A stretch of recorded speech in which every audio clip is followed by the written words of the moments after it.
position and they intend on you being the wide receiver, and you say, but I thought I would play the quarterback, then you're going to be confused. You're going to come in and expect to play a position that's really not your position. They're going to say, no, no, no, no, no. We have somebody else that's going to play the quarterback.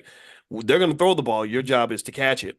So in the economy, in black economics and really white economics too, there are different roles that people play, different positions, and this is on my mind because I was actually explaining some of this to my daughter's friend. One of not only do our kids work for us, but if any of the neighborhood kids want a job, we if they work hard and do a good job, I will hire them. So I've hired a few of the kids, and they work for me and do ththings for me. I'm really strict. I will fire you in a minute, and I set very clear standards of what my expectations are. But if you meet the expectations, I tell them, look, if you meet the expectation, I'm going to make you rich. I'm gonna pay you very well for your time, but I ain't got no time for BS. Successful people, which I want to be, I like to believe that I'm trying to be. Successful people just don't have time for silliness and nonsense and things that are gonna throw off the agenda. So anyway, one of the young ladies that works for us, I was explaining to her something that I heard one of the Rockefellers say. And what John D. Rockefeller, there was one point where Rockefeller literally said something really fascinating, where he said that if you spend all your time at work, how do you have time to make any money? And that was literally a confusing statement for a lot of people, because if you think about it, why do people go to work? Why do people get up and go to work every day? It's not because they enjoy it usually. It's because they're making money, right? They say, okay, this is my financial play. This is my economic move. So how in the heck would that be the case? So I just explained to her. I said, in this economy, you've got the horses and you have the jockeys. You have the people that the jockeys get all the credit, the horses do all the work. I said, in America, unfortunately, the hardest working people in America are the ones who pay most of the taxes, then fund the government. The hardest working people in America are the ones who stimulate the economy. The hardest working people in America are the ones who pay rent to the landlords. The hardest working people in America are the people who pretty much make this country go. Those are the workers. And unfortunately, what is really true is that the people that make lots of money, and because we were talking about investing, and I love it. You know me, I'm an old dad, so when I get excited when a kid comes and asks me about opening an investment account or whatever. So I had to explain to her. I said, the people that really make a lot of money in America are the people that work the least, actually. You have to, sure, you got to work maybe to run your business and stuff like that, but you're doing work that you enjoy, or you're doing work where you did a lot of work in the past and you get paid in the future for work that you did in the past. So, for example, I make money from a lot of the work that I did in the 1990s, because in the 1990s, I was in school studying 7 or 8 hours a day trying to get my PhD. So now, 20 something years later, I still am able to generate income from things that I did in 1991, right? That's crazy, right? That's absolutely, some of y'all weren't even born in 1991.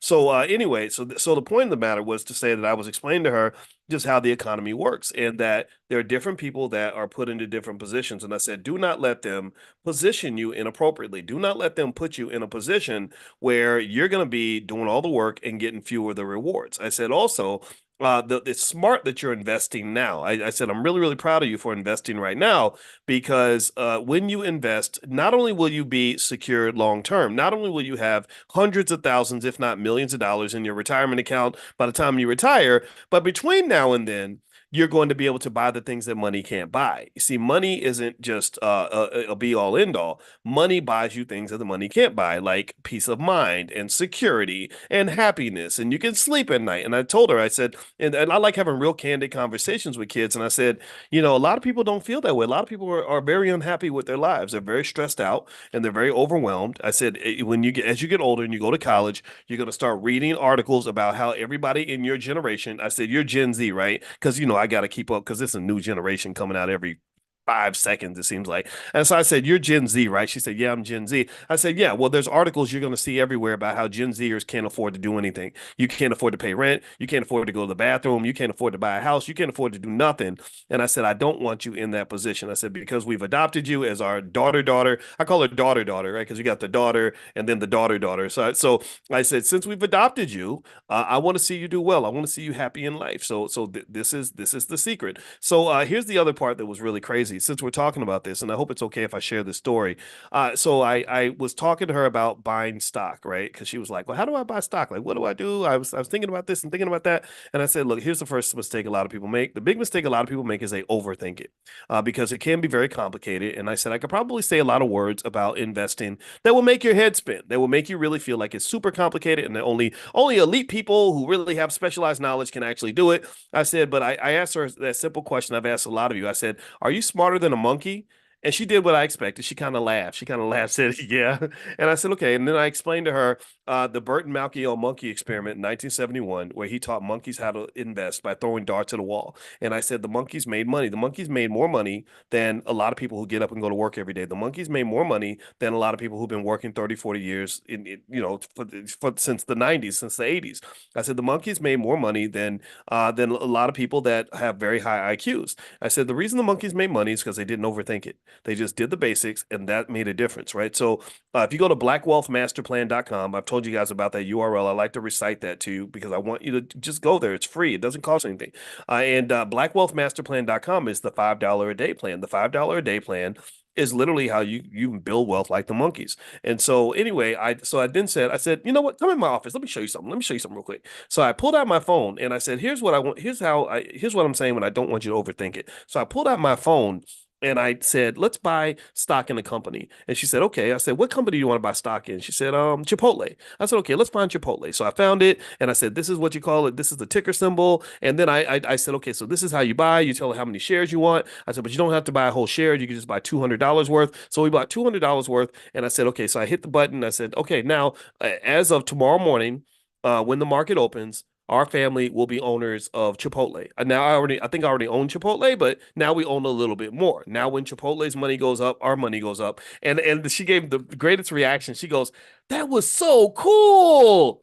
And I liked it because you're 50 something years old, you ain't never cool. I'm like so not the cool guy. I wasn't even cool when I was like 25 years old. So how am I gonna be cool at 52? I don't know. I gave up trying to be cool, but I thought it was really cool to be cool for a minute. So really what I want to encourage you to do, here's what I want to encourage you to do today. Before we jump into the reading, we're going to read Dr. Claude Anderson's book. It's the Black History Reader. We've been reading this book for years. We've been reading Dr. Anderson's books for years. Before we jump into the book, I want to encourage you have those quick conversations with your kids.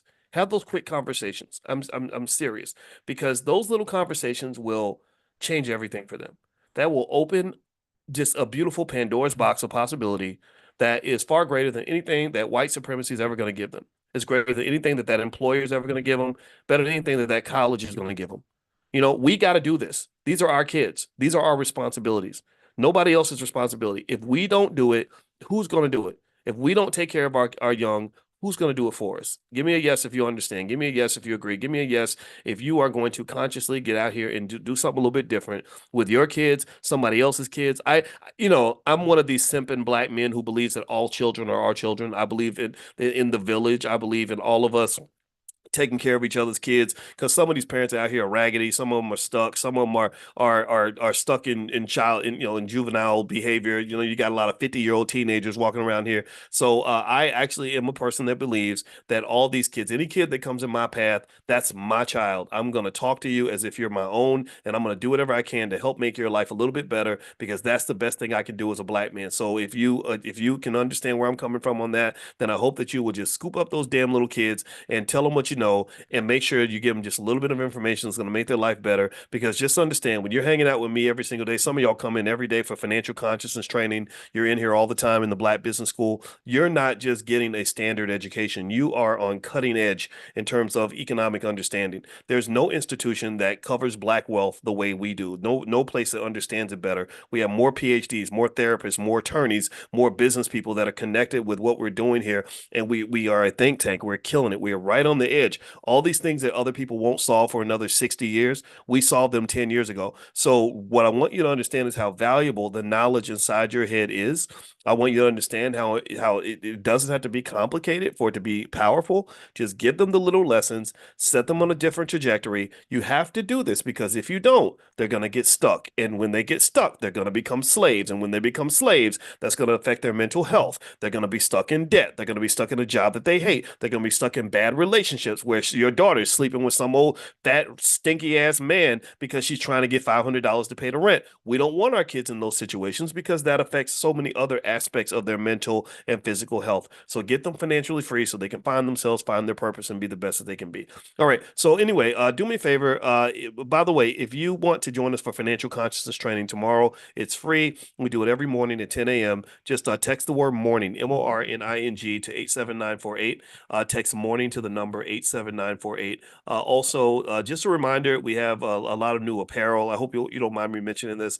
We have new apparel and everything, Black Wealth apparel in the Black Wealth store, where we've got flashcards and workbooks and study guides and even stuff on love and money, kids and money, all kinds of stuff that you can take a look at. So feel free to go to drboycebooks.com. That's drboycebooks.com. We have a bunch of copies of Dr. Claude Anderson's book, Powernomics. We are one of the main benefactors of the Harvest Institute, which is his think tank. Unfortunately, these celebrities, they don't give any money to what Dr. Anderson's been doing in the Harvest Institute, but we do. The Black Business School has donated probably, I'm going to guess, close to $1 million at this point. We do, maybe 10, 20, 30, 40, $50,000 worth of business at a time. So one of the things that we do is we just bought a bunch of books from the Anderson family, and we didn't pay wholesale price. As I said, I don't want a discount. We paid retail price. We paid full price for this. So we're not really making a profit from selling the books, but the books are in the bookstore. So if you go to drboycebooks.com and you haven't got copies of the books, you can go in there and grab a few and give them away to your relatives as Christmas gifts, stuff like that. And remember, summertime's coming, so that's your chance to really educate the kids. Okay, so give me 1 second. I'm going to shoot out a text to let others know that we are here. Let me see here. All right, so we're going to start reading from the Black History Reader, which now that book we don't have.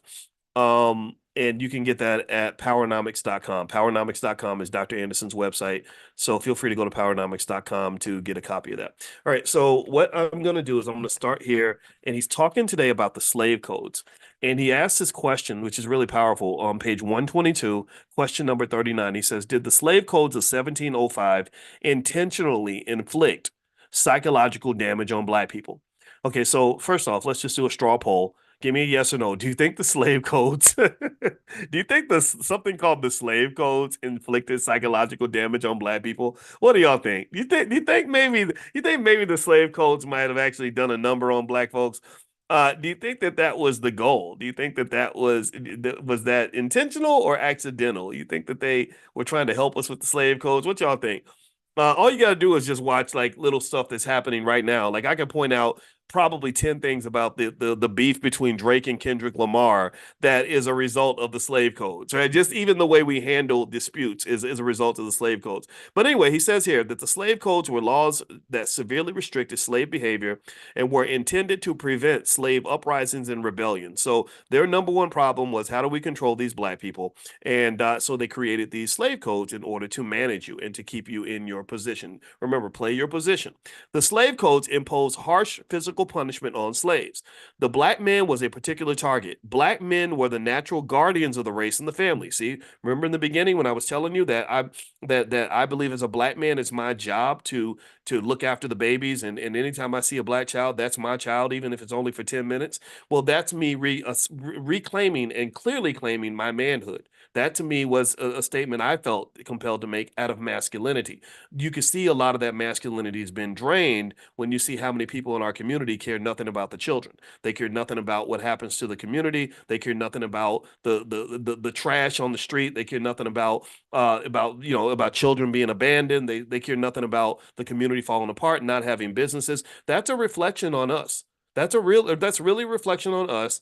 And if you, to the extent that you believe that the Black man has sort of a natural masculine right, ability, and opportunity / obligation to be a defender and a protector of something, that is really a reflection on us. I think that makes us look bad when we're walking around here blind, deaf, dumb, ignorant, crazy, drug addicted, not caring about the kids, just disrespecting the women and all that. That makes us look sloppy. And I say that without any regard to what the women are doing. Don't get me wrong. I think some of the women have neglected their responsibility as well. But I personally feel that accountability has to start at home. So I can't talk about what the women are doing without first talking about how I'm showing up as a man.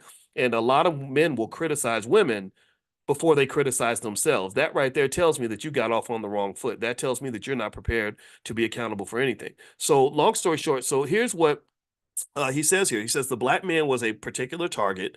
Black men were the natural guardians of the race and the family. But the success of slavery depended on the ability of the slaveholders to crush and control the black man.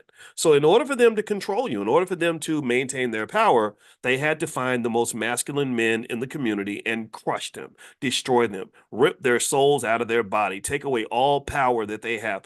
And in fact, actually, you see this happen all over the place. Hip hop is one of the most hyper masculine spaces that there are. All you see is a bunch of chest thumping and loud, just I'm the best, I'm this, F you, I'm blah blah blah blah. You see a lot of that sort of gorilla like alpha male behavior, but it's not really alpha male behavior. It's more beta male behavior because I noticed, for example, if you look in hip hop, first of all, hip hop is not a black owned business. Hip hop is not a black owned business. Hip hop is a white owned business with black employees. That's what it is. It's a white owned business with black mascots. It's like if I go to McDonald's, Ronald McDonald does not run McDonald's. Ronald McDonald is not the CEO of McDonald's. Ronald McDonald is the mascot of McDonald's. But you see Ronald when you go to McDonald's. You see Ronald, and you see the employees wearing the little McDonald's hats, but they're not the people who actually make the decisions in that institution. Do you understand? So effectively in hip hop, we are the Ronald McDonald's of hip hop. We are the clowns. We're the loud ones. We're the ones who get out here and say a whole lot of stuff. And what's interesting too is that you'll see rappers that will beef incessantly with each other. They'll shoot each other up, just kill each other in the street. But you've never seen, how many times have you ever seen a rapper beef with, I don't know, the Jewish community and their control of hip hop? Have you ever seen a rapper beef with the Jewish community and survive that? Kanye West kind of did. I mean, honestly, I think he kind of went a little bit too far, but still though, and we did talk about that, but at the same time though, and you saw what happened with him. I remember being on the phone with Kanye when JP Morgan Chase that day was reaching out to say, if you don't take your $140 million out of the bank by Tuesday, we're going to send you a cashier's check and give you your money back. That was literally what was happening at that moment. So effectively, you saw kind of what happened with him. And so effectively, so here's my point though. I think it's really interesting though, right? Like you are big and bad and tough when it comes to fighting other black people, but you won't take on white supremacy. You won't take on the school system. You won't take on the Democrat or Republican parties. You won't take on the people who actually own the record labels. You've never heard a rapper beef with Universal Records or whatever. Maybe Prince did that. And that was very hard for him. So effectively, that desire and ability to control the black man kind of says that we see the black man as this powerful masculine specimen, and he's great as long as he's on the basketball court or the football field. As long as he's doing damage to other black people, then that's great. That's all entertainment for us. We like that. We want to see a boxing match where you beat each other's brains out. We want to see a football game where you're giving each other CTE. We want to see basketball games where you're dunking over each other and talking crazy to each other. We want to see a hip hop battle where you threaten to murder each other in the street. But you better not ever, you bet not ever point that gun at us. Because if you point it at us, then you become like the zoo animal who eats a member of the audience. You're like the bear. The big bear is cute when the bear is riding a tricycle and following orders. But when the bear goes out in the crowd and mauls somebody in the audience, they're going to put that bear to death. They're going to shoot that bear. If anybody remember Ron Artest? Anybody remember when Ron Artest got hit by an object from the stands and he went up in the stands and he beat the crap out of the guy that hit him with something? And remember that they gave him one of the biggest punishments in NBA history. That was a statement. They were making a statement. They were like, no, you can hit each other, but you better not hit us. Or if you remember Latrell Sprewell, some of y'all might be old enough to remember Latrell Sprewell, who was this basketball player who got into a fight with his coach, PJ Carlesimo, and he choked the coach. He too, at the time, got the biggest, longest suspension in NBA history. And that was racial. Both of those incidents were very racial because it's saying like, no, who do you think you are? No, you're supposed to, you beat up on each other, then we're going to give you a slap on the wrist. But if you beat up on one of us, then that's a problem. So this effort to consistently control the black man has it's nothing new. I think that intellectually controlling black men is extremely important. I think it's okay to be strong, athletic, and smart as long as you're contained, as long as they can sort of figure you out, as long as you fit into a system, right? So anyway, so guys like me, I don't fit into anybody's system. No, I'm not a Democrat or Republican. I'm not doing that nonsense. I'm not going to go along with whatever you tell me to go along with. I'm going to come up with my own conclusions on who I want to be, and that they're inherently, makes you dangerous, right? That's why my Instagram page miraculously gets taken down, and I don't even know why. Oh, it's because you're dangerous. What do? I didn't beat anybody up. I'm not hurting anybody. Oh, my brain, it threatens you, and that's why you're seeking to control this. So anyway, let's keep going. Let me keep reading. All right, so here on page 122 in the book The Black History Reader, he says slavery was successful. Slaveholders developed effective techniques to control the behavior of the male slave, techniques that would cripple his children and their children for generations to come. The slave codes formalized many control techniques but left room for creativity. The black man was totally helpless before his white master, who used the psychology of harsh physical punishment to encourage the black man to submit to slavery, to break his independent will, and to shape the attitudes of the black boys in the slave pipeline. So the goal was not just to control the male slave, it was to control his seed. Right? I need to break you and break your children because your children are looking up to you. So this is the danger of these horrific images of black men that they put in media. The problem with putting up images of black men as irresponsible, sloppy, ignorant, gun-toting thugs is that that's what little boys emulate. Little boys look up and they say, "Oh, I want to be like him because he's got money and he's got fame."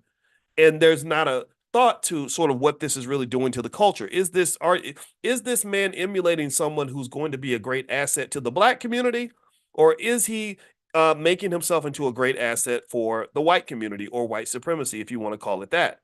Right? Because I don't think anybody who imitates rapper culture or even athlete culture is becoming, say, a great husband and father, or becoming the kind of man who says, I'm black first and I'm going to represent my community and I'm going to create jobs for black people. How often do you hear entertainers even talk like that? Even to say, we got to be independent. We got to go create jobs for our own. We got to take care of our own. There was a Boston Celtics player, Jaylen Brown, who said he wanted to use his money to build a black Wall Street. And that was revolutionary. That was like such a big deal. And I just thought that's so fascinating because everybody should be saying that. Everybody should be saying that. You know, why isn't why is that rare? Why is it incredible? Why is it like some sort of Juneteenth celebration whenever a celebrity acknowledges his own community? You're supposed to acknowledge. Do you think that Jewish athletes and entertainers are not supposed to be loyal to Israel? Look at what's happening right now. Look at how they're literally in a war right now. They're literally shaping any criticism of Israel as anti-Semitism, which is just unbelievable. But if you follow the money, you understand how all that works. I'm not even going to talk about it too much because I know who owns YouTube and all that stuff. So I'm trying not to get banned myself. So I got to be careful in terms of how deep I go with this conversation. But it's a nonsensical argument. It makes absolutely no sense. So at the end of the day, you should be defending your own. Why can't you rep your own? Why can't you talk about being black? Why does the fact that we have a convention called the All Black National Convention, why does that scare people? Well, this all comes from history. You got to read the history and you'll understand why. They trained you to be afraid of yourself and afraid of each other. So it says here, slaveholders developed, okay, let's see, let me go in. The slave codes formalized many control techniques, but left room for creativity. Let's see here. The black man was totally helpless before his white master, who used the psychology of harsh physical punishment to encourage the black man to submit to slavery, to break his independent will, and to shape the attitudes of black boys in the slave pipeline. The slave owners did this by demeaning the man in front of his family so that it was clear that the black man could not protect them. So not only do they demean you and break your son, they're breaking everybody who's watching. Do you understand? People are just devastated when they see their hero destroyed right in front of them. Have you ever heard anybody really talk about, like, for example, watching their father get old and sick? Has anybody ever gone through that? Where you were lucky, maybe you were lucky enough to have a father that you admired and looked up to. My father was one of the strongest men I ever knew. My father would kill for his family, and he's killed people he's protected people. He's a strong man. So to watch him get old and to break down, it's very hard. It makes you feel like, gosh, whoa, somebody's got to step in. What's going on? So for the black woman to watch the black man walk around on his knees, that is devastating for her. That makes her feel like, God, I'm scared now. I either have to realign myself with a white man who can really protect me, or I got to learn how to become a man myself. And none of these things are natural, in my opinion. None of these things actually work. But that's why I think everyone was so excited when Meghan Markle married the slave master from across the sea from England because he had all this money. They didn't even spend 1 second saying, well, how did this man get all this money? Did they even consider the fact that the reason the royal family has all this money is because they've gone around the world killing black people and taking all their stuff? No, it's so romantic. It's a beautiful royal wedding. She's as wealthy as can be, and that's as far as people will go. So ultimately, I think that for black men, I think black boys have to be educated separately from everyone else. I really do. I think that black boys have to be educated by black men, real men, not these 45-year-old teenagers. I'm talking about real men. And I think that it has to be completely detached from all the systems that exist in society, because men have to build systems of their own. If you want to succeed, you're going to have to build your own stuff. You'll never be invited into another man's house and have that man make you the king of that house. You'll never be the king of another man's house. In order to be a king, you must learn how to build a castle. In order to be a king, you must learn how to build a castle. If you cannot build a castle, you will never be a king. And so ultimately, these young boys who have all the ability in the world, they can do so many amazing things. We try to squeeze them in this stupid little system, and it does not work. You cannot squeeze a little Boyce Watkins into this bullshit. I'm literally the guy who would get fired on his day off. I got in trouble every day at school because that white lady from the suburbs didn't understand me and I didn't like her. I did not fit in college. I was really seen as extreme in college, and I was because if something didn't make sense, I wasn't gonna pretend like it did. I was the same guy when I was 24. I was just a less mature version of what I am now, but I was still pretty smart. I was teaching college students at 24 years old, and I was like, this is stupid. How come this department in this university has 0 black professors in it? And I'm giving you all my money and you can't even get a black person to teach me. That ain't right. That ain't fair. So little things like this, it's going to infuriate an intelligent person. So if you are smart, if you are built to be a leader, if your son is built to be his own man, he's going to have a space that allows him to do that. And you got to give him tools that allow him to develop that. You can't teach a lion to become a sheep. He's going to be very frustrated. He's going to have to shave off all his lion mane and put on sheep wool and I mean, what the hell? He's a sheep that's every now and he's going to want to roar, and the other sheep are going to tell him, no, you're not supposed to roar. You're supposed to go bah. You're not supposed to lead. You're supposed to follow. And some of y'all got little lions and you dress them up like sheep. You take these big, strong boys and you put a dress on them and you say, fit into the system. And then when they stand up for what is right, some black person is standing right over top of them, telling them to sit down. Every time it's time for you to stand up, somebody tells you to sit your black ass right back down. And that's terrible. That is absolutely terrible. But you got to prepare them for battle. If they are not prepared, they cannot fight, because this game is not an easy game. It is ruthless.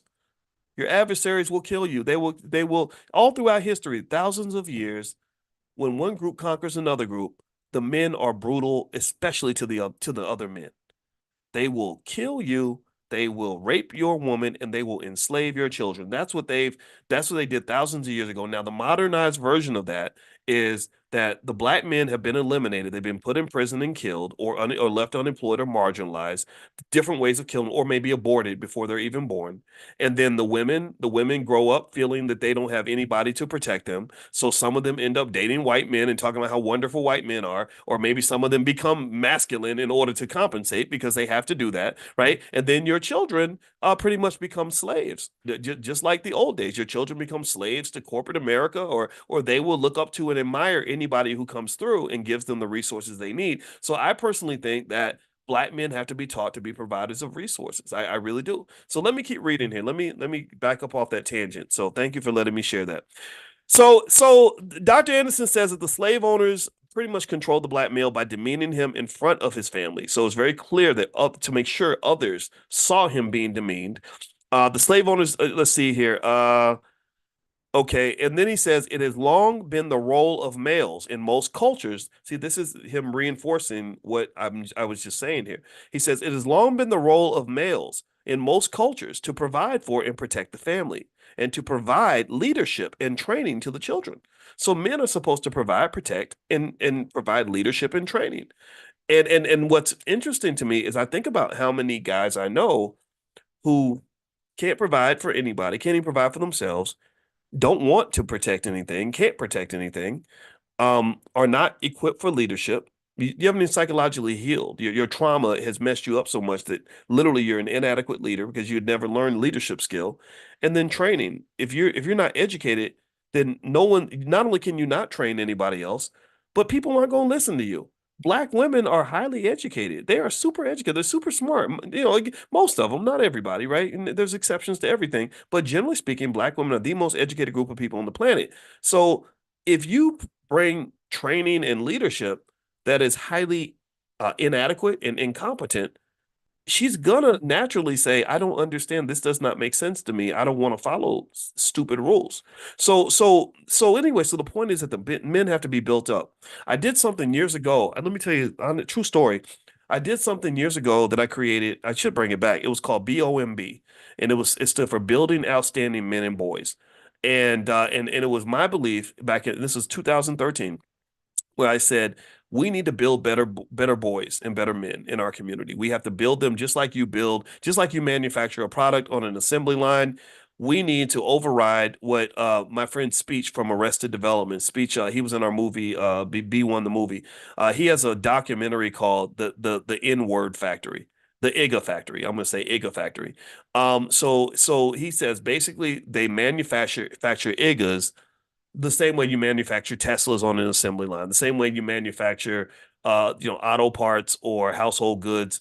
And so we need to have a manufacturing process that builds men that are prepared to lead. And I remember, here's what happened. So I went and talked to some people. Back then, I talked to a lot of different civil rights leaders and stuff. The URL is b1themovie.com, b1themovie.com. So anyway, I went and talked to certain civil rights leaders about this because I was still trying to learn certain things and understand things. So what happened was I talked to these leaders, and I kid you not, I remember the first response I got was like this resistance. And I was like, why would you resist to the idea of us raising our boys to be stronger? Because they got a big battle ahead of them. Maybe we should systematically develop the kinds of men that we want to see. Just like India said, we need more engineers. And so they started mass producing engineers. I think, or is it China? I'm sorry, China. China said, we need more engineers. So as a result, China produces more engineers in a year than India, Japan, and the United States combined. That's what China does, and they're better equipped. They're able to go on the job on day one and start getting patents and developing products. Our engineers take 2 years on the job to even just learn the basics. That's how far ahead of us China is because they don't play. So anyway, I remember that I got resistance, and the resistance came from this idea that we are responsible for our own fate and our own plight. The resistance was they said, well, we don't need to build better boys. What we need is we need to create more jobs, and we need to change the system and or something. It was something about the economy, and they need to create more jobs and opportunities in black neighborhoods. And I said, yeah, we do. Maybe we do need more opportunities, 100%. But what does that have to do with us being committed to building stronger boys and stronger men? And that was when I became uh, more aware. I was learning just how anti-black some of the liberalism actually is, how that paternalism creates a scenario where you take intelligent, fully capable young black boys and you start treating them like they are disabled. You start treating them like they're little wimpy little rag dolls that just get slapped around by society and have no say in their outcomes in life. They call this, psychologists refer to this as learned helplessness. Learned helplessness is when you are fully trained to believe that you can't do nothing to fix your situation, that you have no say in your outcome. And what people don't understand is that this is one of the most insidious, most horrific forms of white supremacy that there is. It is. Because how am I, as a grown ass man, going to get respect from that woman in the other room if I go to her and I say, baby, we can't eat because I'm waiting on the white man to bring us some food. And baby, we can't do nothing with the kid. We can't train the kids because we don't got no white folks around to make sure that they learn and everything. We got to they gonna learn them how to read, baby. So I can't do that because I mean, if she's intelligent, which she is, if I'm hearing my man talk like that, you know what I'm gonna say? I'm gonna be like, well, if you can't do nothing without the white man's permission, why am I messing with you? I'm gonna cut out the middleman. I'm gonna go date him instead. I'm gonna go just get me a white man because apparently they have all the resources, all the know-how, all the institutions. They have everything that we need. So why don't I just get with him? Why am I wasting time with you? Because you sounding kind of like a little punk right now. So what I'm saying is that I just believe, generally speaking, since Dr. Anderson's talking extensively about how the black male is controlled by society and how this is a tradition, I kind of feel like it's important to start with just the very basics of just saying, what happens if we create a community where we at least train our boys to do their best? Sure, there are other variables. Sure, there are laws and there's police and there's the economic system and there's all these variables. 100%, I agree with you, but you can at least do your best. Get up off the couch, put down the weed, put down the liquor bottle, and go out and do it and try. Just try. Just do your best. Pick up a book. Don't I don't play. We can play the video games after we finish reading the book. I don't see anything wrong with that. There's nothing wrong with that. And I remember just being kind of taken aback when I had black people. These are prominent, nationally recognized civil rights leaders who were saying these things to me, who were literally resistant to the idea of black people taking any accountability for our own plight in life. That's when I started to realize, that was my own awakening, when I started realizing, man, I ain't sitting up in here because I am not a disabled Negro. I wasn't raised like that. I wasn't raised to be no liability, no punk, no sitting here waiting on other people to take care of me and waiting on my woman to do stuff I can do myself. No, no, no, no. So some of us aren't built like that. And I know a lot of you are like veterans and soldiers, and I think that's why you come here because I think you get that. You understand what it means to fight. And fighting is something that doesn't guarantee you're going to win. See, to me, the best fighters are not the people who fight because they know that they're going to win. The best fighters are the people who fight when they know that they're probably going to lose. Right? That to me, those are the real fighters. It's easy to fight when you think you're going to win, but what if you're going to lose? And there was a really great black man that really I just owe him everything. His name was W.C. Benton, and W.C. Benton was the only black professor on the entire faculty at Ohio State University because they were very racist. That was where I got my PhD. And they started messing with me because I didn't know. I've never known how to keep my mouth shut. And in my PhD program, I probably should have stayed quiet till I graduated. But I got into it with those white folks, and they were just being white. You know how that goes. And WC went in there and he fought for me, and I owed him everything. He literally helped me get across the finish line with my PhD because it's very political. And I remember talking to WC. Let me tell you about WC Benton. You should go Google him. He's one of the greatest on earth in his field. His field is like something related to logistics or something, but he's like one of the top 3 in the world in this. That's how great you had to be black and to get a job at Ohio State, because they didn't really hire black people. That's how racist these people can be. So anyway, WC was a Marine. He was a veteran. And I remember one time I was eating with him and eating lunch, and I was talking about what they were putting me through and how hard everything was. And he said, Boyce, he said, when I was in the Marines, they taught us that you fire your gun until every single bullet is out of that gun. Even if you're surrounded, even if you know you're going to die, you shoot until every single bullet is out of that gun. And I never forgot that. And I carry that with me, right? And I really think that, generally speaking, I think that's a great life philosophy to carry through life. Just look, you might not win all the time, You might not be ready. You might not have anything that you need. You might not know what the hell you're doing. You starting that business, you feeling sloppy, raggedy. You don't have all the resources you need. But every single day, I think one philosophy you can carry in your back pocket that'll help you get through the day is just say, oh, look, I'm going to fire every bullet until every bullet is out of the gun. I'm going to give everything I've got. I may not be able to do everything, but I can do my best. That's an asset I own. The asset I own is my best, and I can invest that much in whatever I'm trying to do. And I'm gonna tell you this: people who think that way typically are people that are successful. I do, and I also think people who think that way get more respect from other people because what I've noticed is that in general, not all situations are the same, but I think that when I've talked to women that are annoyed with men who give up, is it's not so much that you don't have a lot of money, it's that you just aren't even trying, right? I know a lot of women that will respect a man who gets up and works hard every day. Even if he's not making as much money as he wants, even if he's not as successful as he wants to be, it's just the act of getting up and knowing, okay, I got somebody who's really going to do his best on behalf of his family. So I think we should teach that to our sons. I think various core values should be instilled in our sons when they're young, so they know what they're up against and they're out here ready to fight. And it's a hard fight because you've got different variables working against you. You've got the racism of the world for sure, but then you've got other black males that will literally pull you down, that haven't healed, that are self-destructive. Like it wouldn't surprise me if Drake's black bodyguard got shot by a black man, right? Again, I don't know. I don't know who's black and who's not. So maybe I'm speculating here, but I do know that black people can really harm each other. And so ultimately your son's he's going to be fighting battles on two fronts. He's going to be fighting the white people and then he's going to be fighting the Iggas. He's going to have two fights. He's got the racists and the racists on one side and the Iggas on the other. And both of them are various manifestations of racism, and it all comes from the slave codes. All right, so let me read a little more here. So Dr. Anderson says it has long been the role of males in most cultures to provide for and protect the family, to provide leadership and training to children. When African men were brought to these shores, slavery interfered and perverted their normal masculine behavior patterns.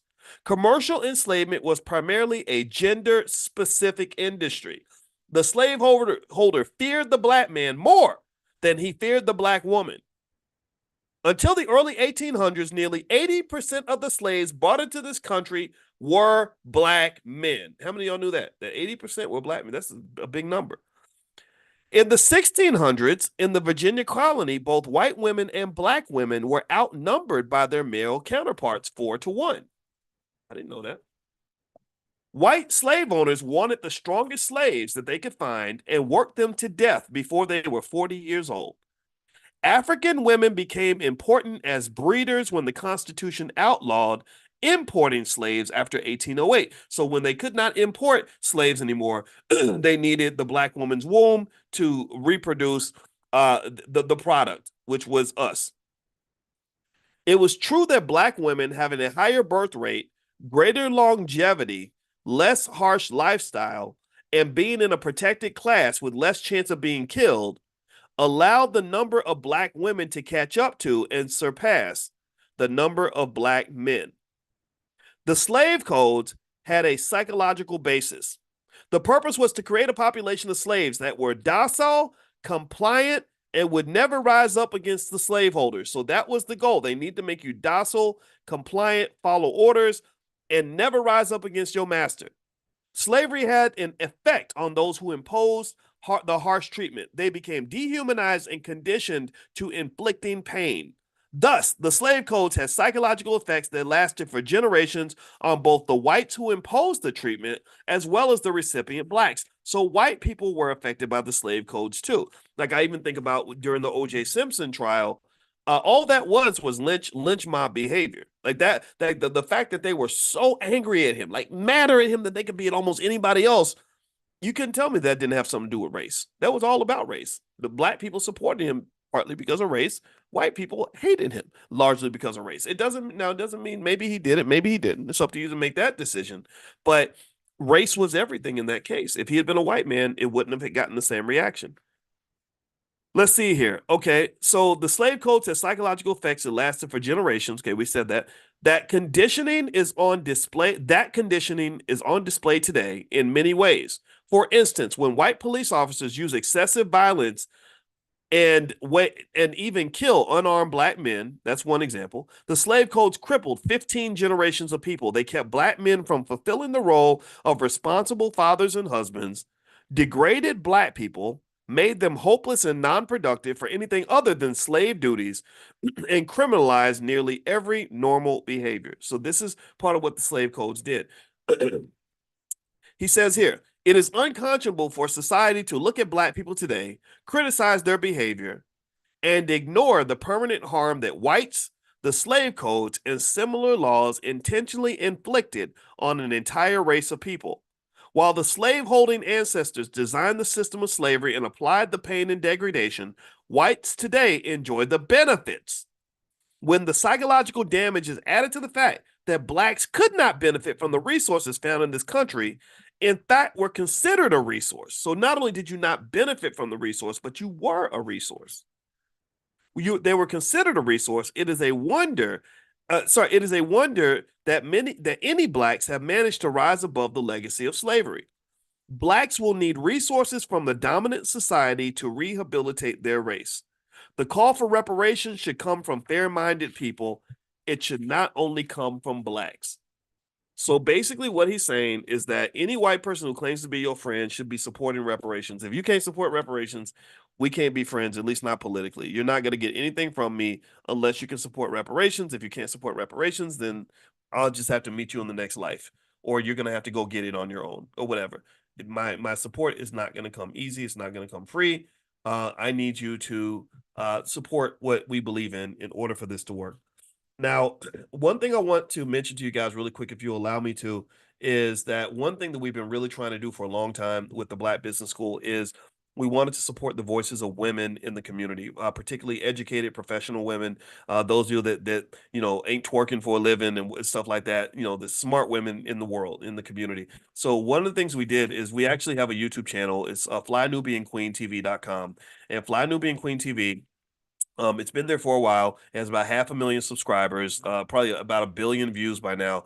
And so every single morning, every afternoon, about 1 o'clock, there is a show there called Fly Nubian Money. So it's a group of sisters that get together and they pretty much do their thing, and they're super smart. My wife Alicia is one of them. She comes in as the therapist, but we also have attorneys and CPAs and actresses and people that real estate investors and all kinds of people that come together, and they talk about life and they talk about money as well. So they do this every single day at 1 p.m. So if you would like to be notified when they are live, when they're doing the show, pull out your phone and text the word Queens to that number 87948. So if you text Queens to 87948, I will send you a link to join tomorrow. They need your support. We got to support the women as much as we support the men. And if you come to the All Black National Convention, you'll see some of the great women that we've had there, and we have a lot of great men as well. And of course, the brothers get their props too. But like Shaleigh Camilo, yesterday, Shaleigh Camilo, who's a real estate expert, was here in the Black Business School doing Dr. Boyce Real Estate with a private session. And then also I spoke today with a young lady named Asia Kirkendall. And I mention these names because I think that we need to know about these great people that are doing great things. I know a lot of people are proprietary and protective of their platform and stuff like that. And we want to share, names and spaces and faces of people that can help you. So Asia Kirkendall is the creator of something called quantum wealth theory. I talked to Asia today. She's going to come to the All Black National Convention. Shaleigh is going to be there. Dr. Lene Javette is our Dean of Entrepreneurship. So we've got just amazing people. And so anyway, so if you pull out your phone, text the word Queens with an S to 87948. And if you can come in and support the ladies, I would really appreciate it, because to be honest with you, the internet's kind of a mean, brutal place. And what happens is that sometimes when black women are talking, you've got these I call them little bitchy boys out here that just can't stand black women, that say things to just be mean, deliberately harmful, to hurt their feelings. And so I think that if we show up and we really support them, that will make sure we create a protective space where they can come in there and do their thing and be respected and be loved the way they love us. So again, text Queens to 87948. I'll send you guys the link tomorrow so you can join the ladies at Fly Nubian Queen. Did I say it right? Did I get it out okay? I hope that's okay. Thank you for letting me share that. All right. So here is so let's go to, we're reading The Black History Reader by Dr. Claude Anderson. And we're on page 124. And this is really interesting, I think, in terms of information we should understand and put it into context in terms of what's happening in our community right now. So he asked this question: why was it a criminal offense to teach blacks to read and write? Like, what made it criminal? Like, why did they have a problem with people learning how to read? Now that we try to get the kids to read, and some of them don't want to read, right? So here's why they did not want black people to read and write. He says here, the European colonists opposed educating black people because they knew that educated blacks, just like educated whites, would not tolerate being enslaved, brutalized, and exploited. So they knew that education was dangerous, right? But that's pimping 101. You'll never show me, you can never show me a pimp who wants to make sure all his hoes went to college. A pimp does not want his hoes to have master's degrees and critical thinking skill. He doesn't want his employees. Let's call them employees. The word "hoe" is kind of a harsh word. He doesn't want his employees to be sitting around and really philosophizing about the meaning of life and really thinking carefully about every decision. He doesn't want that. He wants them high and drunk. He wants them insecure. He wants them uneducated. If you have the insecure, uneducated, drug addicted, financially dependent, hooker, then that's a perfect employee. You can control that person, right? So basically, just like any other abuser, any other pimp, they wanted black people to be in that same situation. They wanted you to be they wanted your self-esteem to be shot. They wanted you to have no economic resources of your own, because when you're economically free, you start getting an attitude and you get to do what you want. They did not want you to be educated, because education means exposure to ideas. And that, just like that animal in the cage, if that animal starts to understand the cage and why he's in the cage and how the cage works, then not only is he going to question the cage, he's going to have an issue with the person who's running the cage, which means that you come in that cage, he's going to eat you. And then he's also going to figure out how to get out of the cage. So imagine if you took a lion that's in a cage and you gave that lion the IQ of an Einstein. So suddenly this lion is super, super smart. So he understands how the cage is built, why the cage is wrong, that you're responsible for his enslavement. So he's going to eat you, and then he's going to figure out how to break himself out of that cage. So then you got a lot of problems. He's not down for the cause anymore. He's not going to play his position anymore. So when black folks get educated, when we've been reading books and have exposure to ideas and stuff like that, this is why the Marcus Garveys and people like that are so dangerous. This is why the Dr. Claude Andersons are so dangerous, because they give you information and knowledge to understand how the cage was built, how to get out of the cage, and who's responsible for incarcerating you in the first place. That's very powerful information. All right, so let's see here. So he says, an educated person would fight back and revolt. Whites knew that the best way to protect their financial investment and their lives was to impose ignorance on blacks. They therefore instituted public policies that stipulated that any white person caught teaching a black person to read and write would be fined $100 and suffer 39 lashes with a whip. Give me a yes or no. How many of y'all never learned that in school? That a white person caught teaching a black person how to read and write would get fined $100 and get 39 lashes with a whip. So not only were they punishing black people for learning how to read and write, they were willing to even punish white people for teaching you to read and write. That's how much of a threat black education is. That's how much of a threat black knowledge is. That's how much of a threat intelligent black people are. So what do you think they think about people like me? Because I'm not only smart, I'm smarter than they are. I'm smarter. I can educate their kids. So basically, and this is why every time I talk, I say this is the home for intelligent black people. Because what I'm doing is I'm gathering the smartest, baddest, strongest warriors and saying, let's go, let's ride on these fools. Let's go and let's make something happen. Let's get together, pull together our collective power, and remind them of why they should be scared of us. Intelligent black people are scary. They're more scary than any gangster. They're more scary than any thug. They're more scary than any rapper. They're more scary than any athlete. They're more scary than any entertainer, because educated black people, intelligent black people, when I say educated, I'm not talking about you going to school. I'm talking about being intelligent. I'm talking about being a thinker. I'm talking about seeking knowledge. People who are like that way, who think that way, who also have healed, so you're mentally balanced, so you can actually focus on an objective and accomplish it. Also, because you've healed, you are capable of things like collaboration and teamwork, which is something that they depend on black people not having the ability to do. They depend on you not being able to form teams. They've structured laws to ensure and rules and cultural norms that ensure that you're not going to come together because they knew that you are most dangerous. Pay attention now. You're most dangerous when you are informed and when you collaborate. Do you understand? When you are informed and you collaborate, that's very scary. That becomes, in their mind, they're seeing Planet of the Apes. Anybody remember how Planet of the Apes, when you had Caesar, the smart ape, who became really smart and helped all the other apes get smarter, and then he started collaborating with the apes? The apes dominated the humans. So let's just be real. The movie Planet of the Apes ain't nothing but a documentary of fear that the white man has of the black man rising up and coming together. That's what they're afraid of. They're afraid of seeing us smarter than they are and working together. That, I'm sure, scares the hell out of people. And it's definitely true in industries like hip hop, where they're like, look, we want y'all beefing with each other, but we never want you beefing with us. But if Kendrick Lamar and Drake got together and said, why don't we just get together and use our collective power to take down Leor Cohen and Clive Davis and expose them for the people that they are, oh, that would be very nerve-wracking. One of them would have charges filed on them or something. They would be going to prison because you can't do that. You can't fight your master. That's not appropriate. So this is evidence. This is the proof. This is all in Dr. Anderson's book.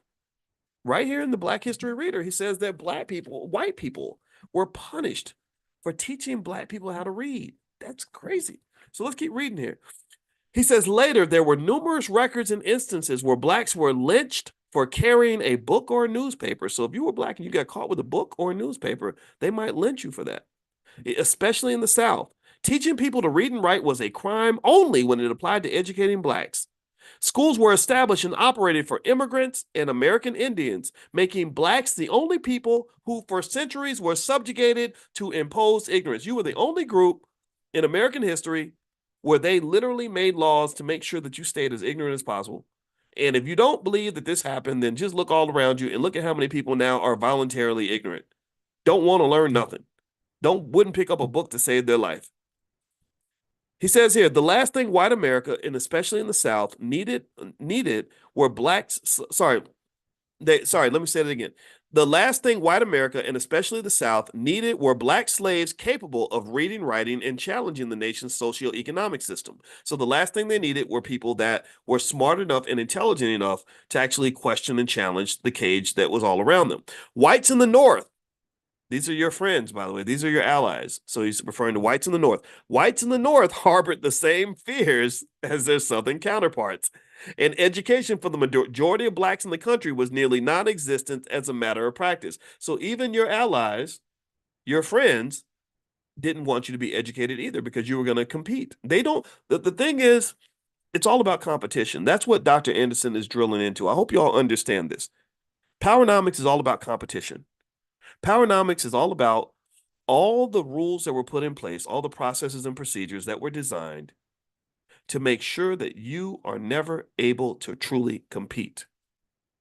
So even the people that claim to be your friends, they will be your friends as long as they can be your friends in a paternalistic way. They say, look, hey, we see how bad you're being treated. We're not going to leave you on the side of the road. You can get on the bus, but we got to drive the bus. We own the bus, and we're going to sit in the front seat of the bus. Those are the rules. But we need you on the bus because the more people we have on the bus, the more money we make. So we want black kids in our public schools, but we don't want black people running public schools. But we need the black kids there because we get paid for every head of every child that shows up every day. We want black people in the prisons, so that these little towns can make billions of dollars from running these penitentiaries. But we don't want them actually voting or having any say in how things are being run in these prisons. So again, just like going to McDonald's, you have the employees, you have Ronald McDonald, the mascot, but Ronald McDonald does not run McDonald's, but the mascot is a very important part of the McDonald's brand. So you are the mascot, you are the employees, or you are the commodity that makes the institution valuable, but your presence is not one that is called upon for leadership and guidance of that institution. Do you understand? They want you on the bus, but they don't want you driving the bus. They don't want you on the bus. They don't want you in the front seat of the bus. I can keep going on and on and on. There's many, many examples of this. So they need you. They want you around. They want to integrate you, but they do not want to integrate you in a way that is going to lead you to be competitive to them. It's like the way people love the family dog. Like there are people that really love their dogs. Like white people love their dogs. Like, they really do. And some of y'all are black and y'all got dogs and you love your dogs too. But really, they, you know what I'm talking about. They just like kiss them in the mouth and everything. It's kind of weird. But anyway, they love their dogs. But never once do they ever presume that the dog is truly a member of the family. If the house is burning down and they have a choice between saving one of the kids and saving the dog, most families are not going to choose the dog. They're going to save the child first, and then maybe they'll go back and get Fluffy. They'll be sad if Fluffy dies, so they want Fluffy there, but they don't want Fluffy to think that Fluffy is the man of the house. Like the father doesn't adopt Fluffy, saying, "I want you to sleep with my wife, eat the big piece of chicken, and sleep in the master bedroom." That's not appropriate. Well, why is it not appropriate? Well, because he's a dog. Right? Why would you want a dog to be the husband and the father of the house? So the same thing is true, I think, when they look at black people. It's like we love black people. You know, they're great. They're great entertainers. They're great athletes. They have great culture. They make great music. So we want them around. We like them to be present. They're great commodities. We have them in the school system. We make more money. When they're buying products, we make more money. When they rent from us, we make more money, but we don't want them actually in a position of control and power in any of these institutions. So basically, you're fluffy. That's what you are. You T. Jackson says, "Wow, I'm fluffy." That's true. You're fluffy. And the only way Fluffy is going to break out of his position is if he fights a little bit. He's going to have to increase his intelligence and maybe collaborate with the other Fluffies and say, wait, this ain't right. This ain't right. And then what's going to happen is that there's inherently going to be a conflict. See, competition comes with conflict. Some of y'all scared of conflict. We're scared to piss off people and to say things that are gonna ruffle feathers or whatever, make your boss mad or offend the Democrats or whatever. But no, I think that conflict is necessary for you to move out of your position. You kind of just say, look, the way you have things structured now does not benefit me. I'm renegotiating this, and that's going to require you to have a certain level of self-esteem where you're truly prepared for that battle. I don't think we're prepared for the battle because we're not even financially secure. We're not even financially secure. If you're not financially secure, how the hell are you going to go to war with your boss when you don't even have enough money to pay your bills? You cannot go to war with an entity that you depend on for your existence. That's like our kids going to war with us in this house. What that look like? They can't tell us what to do in this house. I pay the mortgage in this house. Me and my wife run this house. The children don't own any of this. You're here because we allow you to stay here. You eat because we feed you.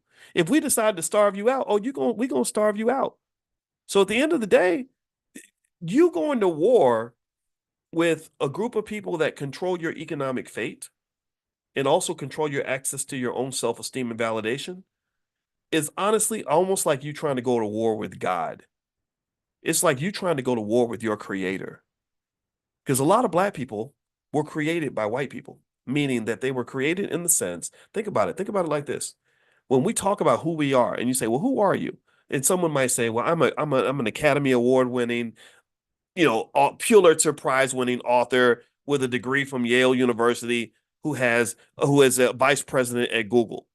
Well, all those stamps and labels that you put on yourself that validate you and make you feel important, like I'm in the NBA or whatever, all those were given to you by the oppressors who control these institutions that gave you those labels and validation that then make you feel like you are somebody. So that becomes your identity. And that's the problem. That's where your parents screwed you because you should have had your identity before they started slapping all these labels on your black ass, but you didn't have it. So you grabbed all these labels. And then sometimes we even do it when we shop for consumer items. Why is it so important for you to have Gucci on your body? Well, because that's another label that makes you feel like you're fly and you're better than other people because you've got this European man's name on your body. Don't even know the man, but you're going to give him $3,000 to have Louis Vuitton on your purse, on your pants, on your shoes, and on your hat. And then you take a picture on Instagram and you're proud of that. But when I see that, somebody like me, I see that and I say, wow, that Negro has a lot of labels. But that labeling is what impacts his self-esteem. That self-esteem, pay attention now. I hope you're getting this. Let me know if you're getting this. That creates his whole identity. So for some people, when you take away their labels, they don't just lose, like for some people, when they lose their job, they're not just losing a job. They're losing their whole existence of who they define themselves as. That's a very dangerous place to be. Let me give you a real life example. There was a guy named Vince Vince Carter, I believe, or not Vince Carter. He played football for the University of Texas. He won the Heisman Trophy. Vince Young in the like about '06, '05, he won the national championship. He was an extraordinary player. He was amazing. And so they put him on the cover of ESPN the magazine. And I remember I saw the cover of the magazine and he said something like, I was born to play quarterback at the University of Texas. And at that moment, when I read that, because this was years ago, about 15 years ago, and I was on the faculty of Syracuse at that time, and at that moment, I felt so sorry for him. I really felt sorry for him. I said, that's amazing that he's shaping, it sounds to me like he's shaping a big chunk of his personal identity on football and playing for the University of Texas. I said, so if that ever gets taken away from him, you're gonna have to he's gonna have to be on suicide watch because he's gonna, because that'll be like losing his whole identity.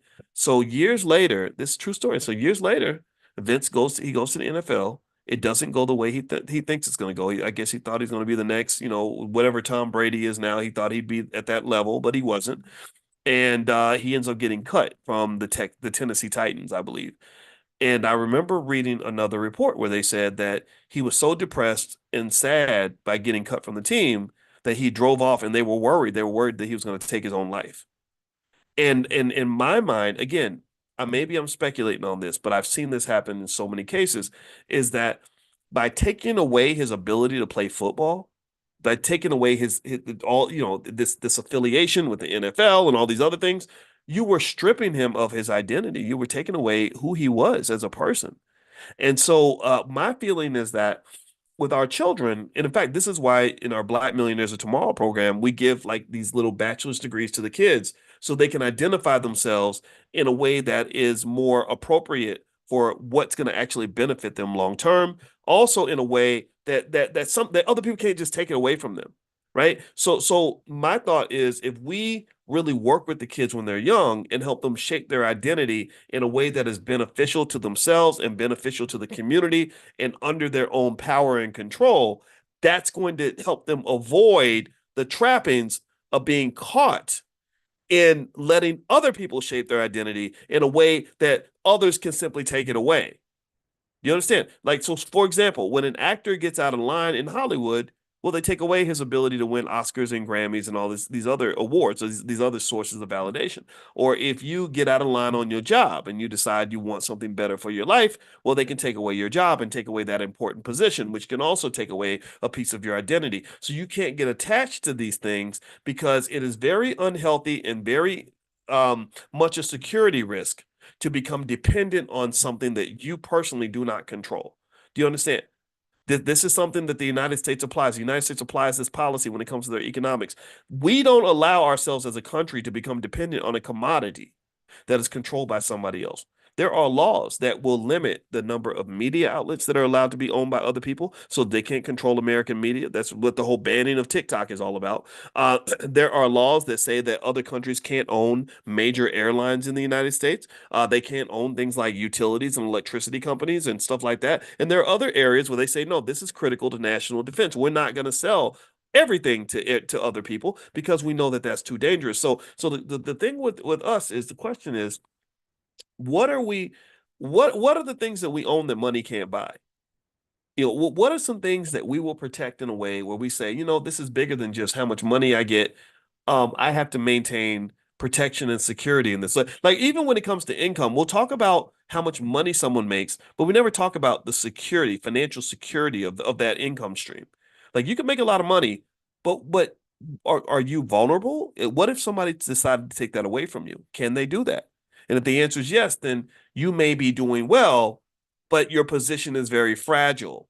So Black people in general are trained to be fragile. We're trained to be in a position where we're not sturdy and capable of making a recovery in case people who have an issue with us decide to punish us or take something away from us. Like the civil rights movement, affirmative action, diversity, equity, and inclusion. I agree with all those things. I think all those things were necessary and appropriate. The problem is that they were fragile because you saw that once we became dependent on these things, I can't tell you how many people I know who were DEI experts. They made their whole career around DEI. Their whole doctorate was DEI. They would go speak at universities and corporations about DEI. And these poor people were devastated when they just decided, we don't want to do DEI no more. We're done with that. We don't want to do that no more. So that tells me that you didn't necessarily think about how fragile your position is. You got to think about these things. You can't depend on other people for things that you're going to need, because when the war comes down, first thing that the enemy does when you are in a battle is they say, what is it that I control that I can take away from this person to get their behavior back in line or to undermine their progress? But again, just think of it like the kids living in our house. They're dependent on me and my wife for definitely for food and a place to stay.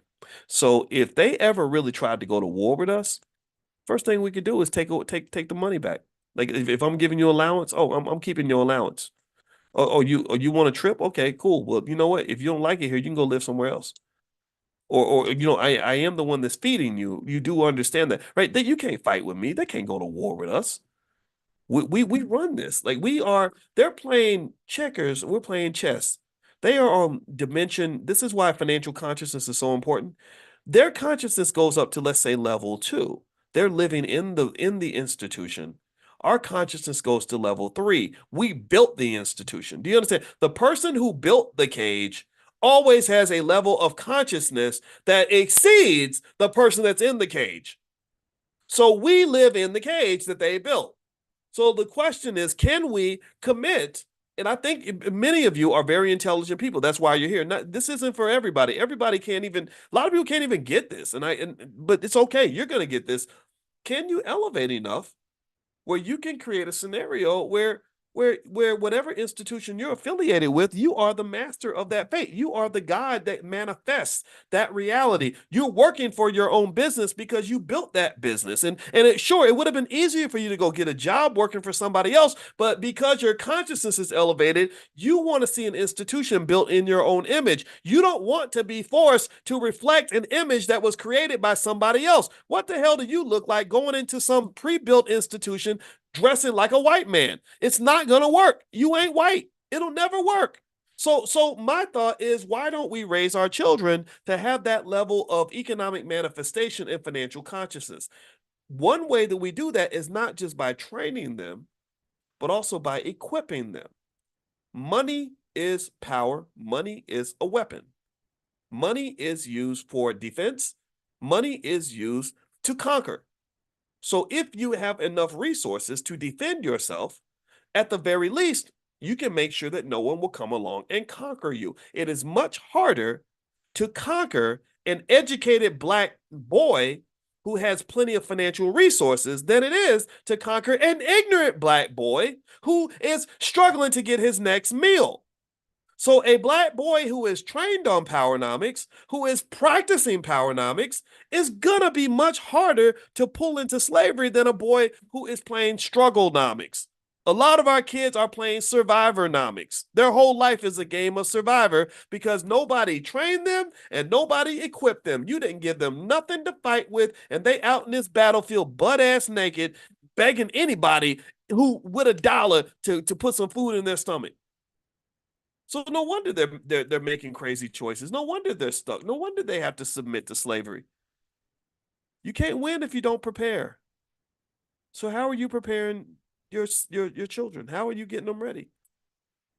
You got to think about these things. All right. So if you want to know about that conversation I was having with our daughter's friend, I was preparing her. I was like, well, the best thing I can do for you, because I care about you, is prepare you for life. And I told her, I said, yeah, you could go work for other people if you want, but actually that's not even necessary. If you ever want to know how to go through life and not have to work for anybody, just talk to me and I can give you some strategies. Hey, here's the skills you want to have. Because I have a higher level of consciousness. I see the world as a 52-year-old. I can look at her at 17 and count up all through the 20s, 30s, 40s, and 50s of her life and say, okay, here's the move that you should be making at 17. So that by the time you're 25 and 30, you'll be here, and then you'll be here, and then you'll be here. I see things in a different way. So my consciousness is higher. It's almost like when I'm in an airplane and I'm in the sky and she's on the ground in traffic, I can say, go left because there's a clearer path. You can't see it, but you got to go left. So this is what your consciousness does. This is why I want you to take this back to your family.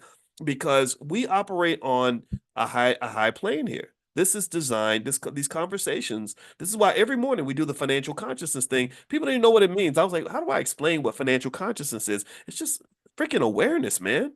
It's awareness. It's like understanding how the game is built, not understanding just how to win, how to make your next move and how to win the game, but understanding who designed the damn game. Do I even have to play in this game?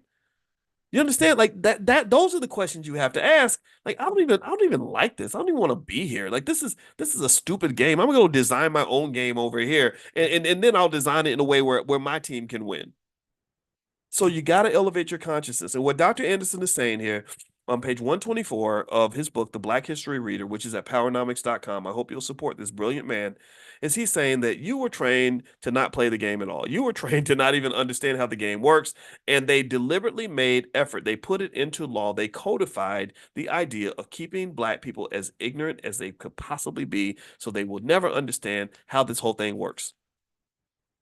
But when we had those ancestors who came right out of slavery with fewer resources than you have, and they were building one-room schools and educating children at a level that's better than the entire damn Chicago public school system, that showed you the potential of what happens when we make a conscious choice to elevate our consciousness and our thinking and each one teach one and to form strategies of collaboration in the community. There's nothing we can't do when we put our mind to it, but you got to put your mind to it. So figure out what the hell you want, who you're supposed to be, where your kid's supposed to be at, and you go make that happen. Don't you be scared of nobody. I don't care if you win the fight. All I care about is that you choose to fight. So what is your battle? Fight. Let's fight that battle. I'll be happy to help you in any way I can. Okay. I'm done. I'm gonna go ahead and shut this down. I smell some good food. That means my wife cooked. And in case you don't know, my wife is a hell of a cook. And so with that said, a couple quick reminders, if you allow me to share. We do Money in the Morning tomorrow morning. Every morning we do financial consciousness training. If you'd like to join, it's totally for free. Just text the word morning, MORNING, to 87948. Text morning to 87948. I shared a stock that I like if you want help with investing, stuff like that. And that stock was CrowdStrike. I didn't mention this, but I did buy shares of CrowdStrike. The ticker symbol CRWD, CRWD. So that's something to look at. This is not investing advice. This is just me, telling you what I'm about to buy. I'm going to buy it tomorrow. Sorry about that. Also, a couple more things. The Get Money Fest, hosted by Jay Ortiz in Philadelphia, is going to be on May 18th. So I think the tickets are free, but I think that it's like standing room only. So if you want to have a seat and all that, I think that's a VIP level ticket. But then also it gives you access to the VIP speakers and stuff like that. And it's great because it's like sort of an art and music festival with a big financial literacy component. There are experts on branding and developing business and getting funding and forex and everything else, and I'm going to be one of them. I'm going to do some speaking as well. So if you'd like to learn more, you can go to getmoneyfest.com. That's getmoneyfest.com. It's going to be in Philadelphia May 18th. I will be there. What else? Also, don't forget that we have the All Black National Convention that's happening October 25th to the 27th, and I'm going to get that link for speakers and panelists. We're not going to have that many panelist spots, so if you don't get selected, don't feel bad. But I know a lot of you are brilliant. A lot of you are doing amazing things. You just maybe need some help getting a bigger platform. So what I'm going to do is I told the team, I said, when we bring people to speak at the convention, I want us to get people out of our crew. I want us to get people that are right here in the family because you support me. And this stuff is not easy. It's very, very hard to be in a position of any sort of guidance or leadership of the Black community just because there's so much weirdness and dysfunction. So those of you who've been consistent with us, we're going to be consistent with you. So we're going to let you all apply first. And so every year we pick out a couple people and they become, pretty well known because we have a good platform. So we'd love to share that with you. So I will bring that to class and there'll be a link and you can apply. Having a video of yourself speaking or something would be helpful and sort of some evidence to show that you know what you're talking about and that you've been kind of doing it so that we can kind of know what sort of people to bring together to create a great convention. The convention is going to be October 25th through the 27th in Lombard, Illinois, which is right outside Chicago. You can go to allblacknationalconvention.com to get your tickets. That's allblacknationalconvention.com. Now, the ticker symbol for that stock earlier is CrowdStrike, and the ticker is CRWD. That's California Redwood Wooden Donkey. So there we go. I did that totally wrong. You can tell I haven't been flying the airplanes that much lately because I totally messed up the phonetic alphabet. But I hope that that helps. All right, again, not investing advice, just me sharing with you something that I'm actually going to invest in for my family. So I'll see you all tomorrow morning for financial consciousness training. I hope you guys have a great night. I hope this was beneficial. And also, don't forget next Wednesday at 8:30 every week we do our Powernomics training. So I'll also be back here for that too.